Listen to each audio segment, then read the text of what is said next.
Praise the lord. దేవునికి మహిమ కలిగిన గాక. నా ప్రియ సహోదరి సహోదరులారా, మరొక దినము దేవుడు మనల్ని ప్రవేశించాడు కదా, నూతన దినం ఇచ్చాడు కదా.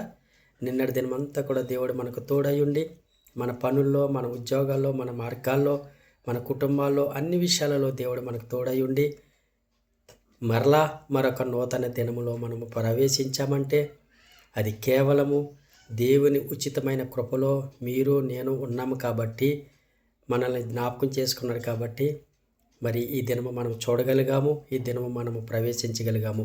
అందుని బట్టి దేవునికి కృతజ్ఞత కలిగి ఉందామా నా ప్రియ సహోదరి సహోదరుడా. ఈరోజు మనం ఒక తీర్మానం తీసుకుందాము. ఏంటంటే ఆ తీర్మానము, దేవుడు ప్రేమ కలిగినటువంటి వాడు కాబట్టి మనము దేవుని ప్రేమ మనలో ఈరోజు ఉండాలని నేను ఆశపడుతున్నాను. కాబట్టి నా నుండి దేవుడు ఏం కోరుతున్నాడంటే ప్రేమ కలిగి యుండుడి అని మనకి వాక్యం సెలవిస్తూ ఉన్నది. ప్రేమ అంటే ఈ లోకమైనటువంటి ప్రేమ కాదు నా ప్రియ సహోదరి సహోదరుడా.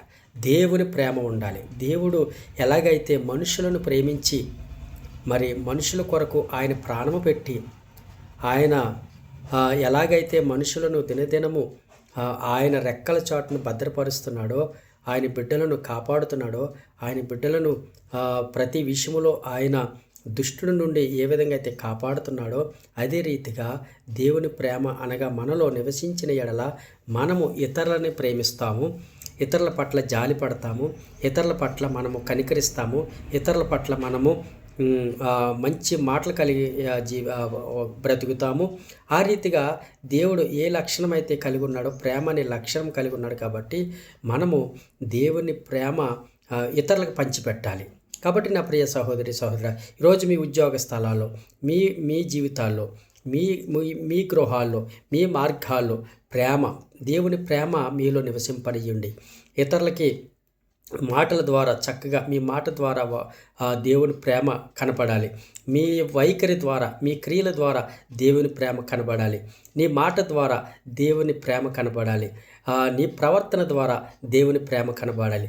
ఆ రీతిగా దేవుడు ప్రేమ కలిగినటువంటి వాడు కాబట్టి ఆ దేవుని ప్రేమ మనలో ఉన్నట్లయితే ఇతరులకి కూడా మన ప్రేమని పంచిపెట్టేవారిగా ఉంటాము. కాబట్టి నా ప్రియ సహోదరి సహోదరుడా, ఈరోజు దేవుని ప్రేమ మనలో మరి నివసించాలని, మరి దేవుడు మన పట్ల ఏ ఉద్దేశాలు అయితే కలిగి ఉన్నాడో ఆ ఉద్దేశాలన్నిటినీ మన జీవితంలో నెరవేర్చబడేలాగున, మరి దేవుని కొరకు మనం బ్రతుకులాగన, మరి ఈ లోకం వైపు చూడక, లోక ఆశల వైపు చూడక దేవుని వైపు మీరు చూసిన ఎడల మరి దేవుడు మీ పట్ల గొప్ప ప్రణాళిక, గొప్ప ఆయన చిత్తము కలిగి ఉన్నాడు కాబట్టి ఆయన చిత్తాన్ని చేసేవారుగా మీరు నేను ఉండాలని దేవుడు ఆశపడుతున్నాడు. ఈ కొద్ది మాటలు మీ హృదయంలో ఫలించి అభివృద్ధి చేయునుగాక.